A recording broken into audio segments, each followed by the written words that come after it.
28일 아침 설악산의 기온이 영하 7도 이하로 떨어지는 등 강원 대부분 지역에서 올가을 들어 가장 낮은 기온을 보였습니다.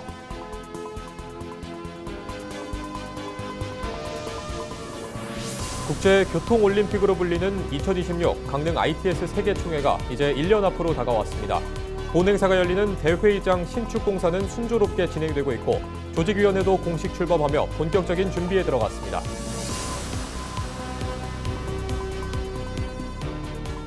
정부가 탄소 배출이 많은 연탄 사용을 줄이고 다른 에너지원으로의 전환을 추진하고 있지만 여전히 연탄에 의존해 겨울을 나는 가구가 전국 6만 세대에 달하고 있습니다. 에너지 전환의 사각지대에 놓인 가구에 대한 대책 마련이 시급하다는 지적입니다.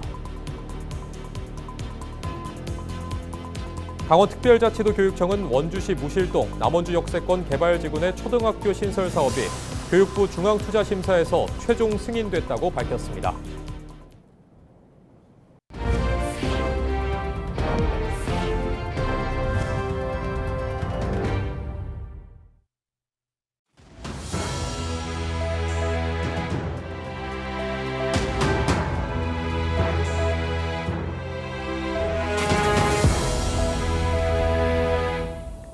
시청자 여러분 안녕하십니까? 헬로티비 뉴스입니다. 28일 아침 설악산의 기온이 영하 7도 이하로 떨어지는 등 강원 대부분 지역에서 올가을 들어 가장 낮은 기온을 보였습니다. 이날 최저 기온은 설악산이 영하 7.8도, 횡성 둔내와 철원 김화 영하 5.3도, 양구 해안 영하 5.2도 등을 기록했습니다. 또 강릉 주문진이 영하 1.6도, 고성 죽정 영하 1.4도, 속초 조양 영하 1.2도 등 해안 지역도 영하권 추위를 보였습니다. 북춘천과 북강릉에서는 올가을 첫 서리와 첫 얼음이 동시에 관측됐습니다. 북강릉은 지난해보다 20일 이상, 평년보다도 2주 이상 빠른 기록입니다. 강원지방기상청은 29일 아침까지 기온이 평년보다 낮겠고 낮과 밤의 기온차가 15도 안팎으로 커질 것으로 예보했습니다. 국제교통올림픽으로 불리는 2026 강릉 ITS 세계총회가 이제 1년 앞으로 다가왔습니다. 대회 주무대가 될 강릉 컨벤션 센터 공사는 순조롭게 진행 중이고 조직위원회도 공식 출범했는데요. 강릉시는 이번 대회를 통해 미래형 교통도시로 도약하겠다는 구상입니다. 보도에 최성식 기자입니다. 강릉 올림픽 파크 안쪽에 대형 건물이 모습을 드러냅니다. 2016 강릉 ITS 세계총회 주무대 강릉 컨벤션 센터입니다. 지하 1층, 지상 4층, 연면적 18,900제곱미터 규모로 대형 컨벤션홀과 중소회의실 19개가 들어설 예정입니다. 현재 공정률은 50%로 내외부 마감 공사를 거쳐 내년 7월 준공을 목표로 하고 있습니다. 그 짧은 공사 기간을 감안해서 상당히 여러 가지 이제 공정 관리를 통해서 지금까지 50%라는 이제 목표를 초과 달성을 하고 있고요. 앞으로도 공정 관리를 철저히 해서 남은 동절기 동안 공사에 지장이 없도록. 강릉 올림픽 파크 일대에는 생태공원도 들어섰습니다. 컨벤션 센터 부지에서 나온 소나무 160그루를 옮겨 심어 사계절 정원을 조성했습니다. 강릉 올림픽 파크 전체가 ITS 세계총회 행사장으로 꾸며집니다. 제 뒤로 보이는 2018 평창 동계올림픽 빙상 경기장들은 리모델링을 거쳐 내년 강릉 ITS 세계총회에서 전시장으로 활용될 예정입니다. 1년 앞으로 다가온 ITS 세계총회를 총괄할 조직위원회도 지난 23일 공식 출범했습니다. ITS 분야 전문가 등 70여 명을 조직위원으로 위촉했고 실무를 담당할 사무국도 본격 가동에 들어갔습니다. 사무국은 정부, 강릉시, 강원도, 관련 기업, 그리고 학계와 한마음으로 협력하여 시민이 함께 즐기는 축제로 ITS에 대한 대중인식을 높이겠습니다. 작지만 강한 도시, 그리고 아름다운 도시 강릉이 ITS 국제협력의 중심 도시로 자리매김할 수 있도록 세계 교통올림픽으로 불리는 ITS 세계총회가 국내에서 열리는 건 서울과 부산에 이어 강릉이 세 번째입니다. 이동성을 넘어 하나 되는 세계를 주제로 첨단 교통기술을 공유하고 미래 도시교통의 방향성을 제시하는 무대를 만든다는 목표입니다. 저희는 2018 동계올림픽 또 2024년 청소년 동계올림픽을 유치한 바가 있고 선거 개최한 바가 있습니다. 도민과 시민 또 우리 국민들한테 우리 ITS 총회를 알리고 많은 성원과 관심을 받도록 그렇게 노력하도록 하겠습니다. 2016 강릉 ITS 세계총회는 내년 10월 19일부터 5일간 강릉 올림픽 파크 일대에서 펼쳐집니다. 동계올림픽 개최도시 강릉이 이번 대회를 통해 미래형 교통도시의 모델을 제시할 수 있을지 주목됩니다. 헬로티비 뉴스 최성식입니다. 기후위기에 대응하기 위해 정부가 탄소 배출이 많은 연탄 사용을 줄이고 다른 에너지원으로의 전환을 추진하고 있습니다. 하지만 여전히 연탄에 의존해 겨울을 나는 가구가 전국에 6만 세대 가까이 남아 있는데요. 이들 세대가 에너지 전환의 사각지대에 놓이지 않도록 세심한 대책이 필요합니다. 이다혜 기자입니다. 원주시 봉산동에 홀로 사는 83살 최종근 어르신. 어르신 집안 마당에 연탄과 등유 드럼통이 함께 놓여 있습니다. 얼마 전까지만 해도 멀쩡하던 연탄 보일러가 겨울을 앞두고 고장이 나면서 급히 기름 보일러를 새로 들여놓았기 때문입니다. 2-3시간마다 한 번씩 갈아야 하는 연탄 보일러보다 연료만 넣어놓으면 돌아가는 기름 보일러가 몸은 편하지만 마음은 불편해졌습니다. 한 드럼에 25만 원인 등유값 부담에 방 안엔 여전히 연탄 난로를 두고 생활하고 있습니다. 기름이 많이 들어갈까 봐 그래서 연탄을 한 달에만은 약 한 90장이나 100장 정도. 연탄을 주로 사용하는 세대도 난방비 부담은 마찬가지입니다. 2025년 기준 연탄 한 장은 900원 정도.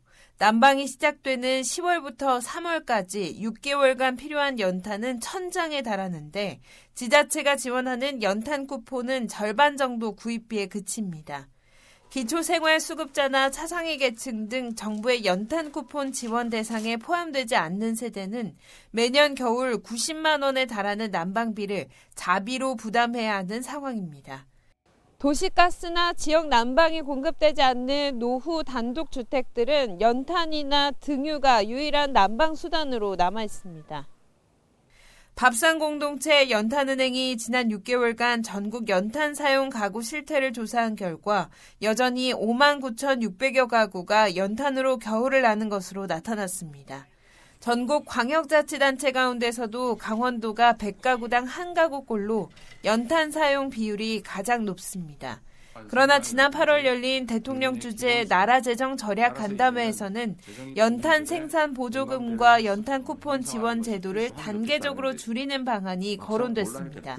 연탄 사용을 줄이고 다른 에너지원으로의 전환을 유도하겠다는 취지지만 난방 수단을 바꿀 형편이 안 되는 세대에 대한 대책이 먼저 마련돼야 한다는 지적입니다.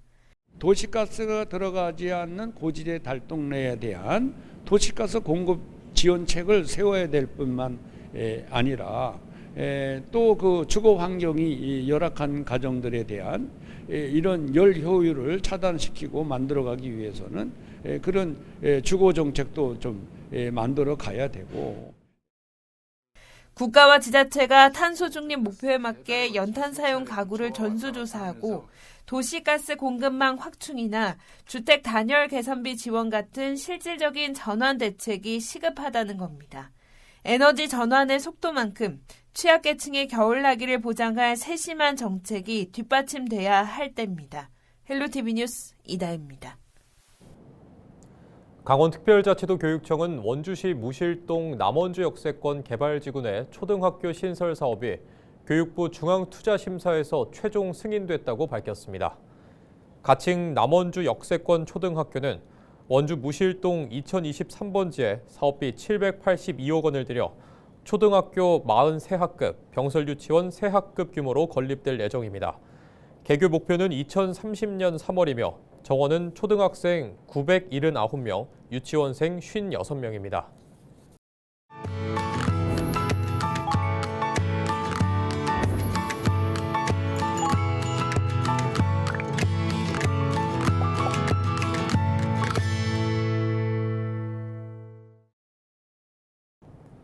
케이블 TV 공동기획 우리 동네 영웅 시간입니다.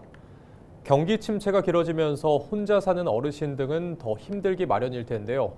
수십 년 동안 어려운 이웃들에게 도시락 봉사 나눔을 이어온 사람이 있습니다. 취약계층에게 따뜻한 온정을 나누는 봉사단을 소개합니다. 딜라이브 TV 전병천 기자입니다. 이른 아침 파주의 한 조리실. 소고기에 갖은 양념과 채소를 넣고 정성스럽게 불고기를 만듭니다. 노릇노릇하게 부쳐진 전이 먹음직스럽게 보입니다. 조리실을 가득 채운 사람들은 봉사 회원들. 취약계층 어르신들에게 전달할 반찬 도시락을 만들기 위해 모였습니다. 맛깔스러운 잡채와 정성을 들여 끓인 미역국에 이르기까지 손수 만든 반찬을 도시락에 담습니다. 어르신들은 혼자 계시고 음식도 잘 못 해 드시고 하니까 우리가 대신 자식들 대신 도와주는 걸로 생각을 합니다. 그래서 맛있게 드시고 건강하시게. 우연한 계기로 시작된 도시락 봉사가 어느덧 30년째. 봉사단을 이끌고 있는 김영금 회장은 한 달에 2번 회원들과 함께 16명의 취약계층 어르신들에게 반찬을 전달합니다. 저마다 바쁜 일상에서 재료 준비와 조리 장소 마련까지 쉽지 않을 때도 있지만 음식을 드시고 건강을 되찾은 모습에서 보람을 느낍니다. 음식도 제대로 못 드시고 누워 계시고 이러신 분들이 제가 정성껏 만든 우리 회원들하고 같이 만든 음식을 드시고 건강을 찾으시고 또 시간만 좀 늦어도 반찬 언제 오냐 전화하시고 이러니 제가 얼마나 필요한가, 제가 필요한 사람이겠구나. 경기 침체가 장기화되면서 서민 경제의 시름도 깊어지는 요즘 봉사가 부담되지 않느냐는 질문에 오히려 나눔을 통해 행복을 얻는다고 말합니다. 한 번도 봉사하면서 힘들다 생각해 본 적이 없고 제가 누구라도 내 힘이 조금이라도 가서 그분이 행복해지고 좀 내가 그분한테 힘이 될 수 있으면은 작은 힘이지만은 도와드리고 싶은 이런 마음이니까 항상 즐겁게 하는 거죠. 김영금 회장에게 현재 가장 큰 고민은 나눔 봉사를 이어줄 사람이 없다는 것. 올해 나이가 70을 훌쩍 넘어 힘에 부칠 때도 있지만 건강이 허락할 때까지는 최선을 다하겠다고 말합니다. 뒤에서 이어줄 사람을 발견을 못 해가지고 그게 정말 힘들어요. 그리고 제가 건강이 허락하는 한은 꾸준히 하고 싶어요. 근데 맨 처음 봉사 시작할 때는 내가 70까지만 봉사를 하자 했는데 벌써 72살 돼버렸어요. 근데 건강 허락하면 80 넘어도 할 것 같아요, 지금. 딜라이브 뉴스 전병천입니다. 강원대학교 병원이 병원 직원을 사칭한 사기 피해에 대한 주의를 당부했습니다. 강원대병원은 최근 병원 직원을 사칭한 사기 피해가 연이어 발생해 경찰에 신고했다고 밝혔습니다. 병원에 따르면 사기범은 피해 업체에 본인이 소개한 업체에서 특정 물품을 구매하고 병원과 납품 계약을 체결하면 차익을 남길 수 있다며 선입금을 유도하는 방식으로 범행을 저질렀습니다. 강원대병원 관계자는 모든 구매 절차는 병원 공식 이메일 또는 나라장터를 통해서만 진행된다며 대납, 선입금 요구 등을 받을 경우 병원 대표 번호를 통해 직접 확인해야 한다고 당부했습니다. 전국 농민회 총연맹 강원도 연맹이 정부와 강원도에 밭작물 피해 전수조사를 촉구했습니다. 연맹은 28일 강원도청 앞에서 기자회견을 열고 가을 장마로 인해 강원도 전역에서 밭작물 작황은 최악이었다고 주장했습니다. 이어 농업 피해에 대한 전면 조사를 즉각 실시하고 피해 규모에 따른 생산비가 보장되는 지원책을 마련해야 한다고 촉구했습니다. 미래차 전장 부품 시스템 반도체 신뢰성 검증센터가 원주 불온 일반 산업단지에 들어섭니다. 이번 신뢰성 검증센터는 350억 원을 투입해 연면적 2,328제곱미터, 지상 3층 규모로 오는 2027년 4월 준공을 목표로 건립됩니다. 센터는 불온산단을 중심으로 조성 중인 반도체 테스트베드의 중심 시설로 기업 유치와 지역산업 고도화에 핵심적인 역할을 할 것으로 기대되고 있습니다. 이상으로 뉴스를 마칩니다. 시청해주신 여러분 고맙습니다.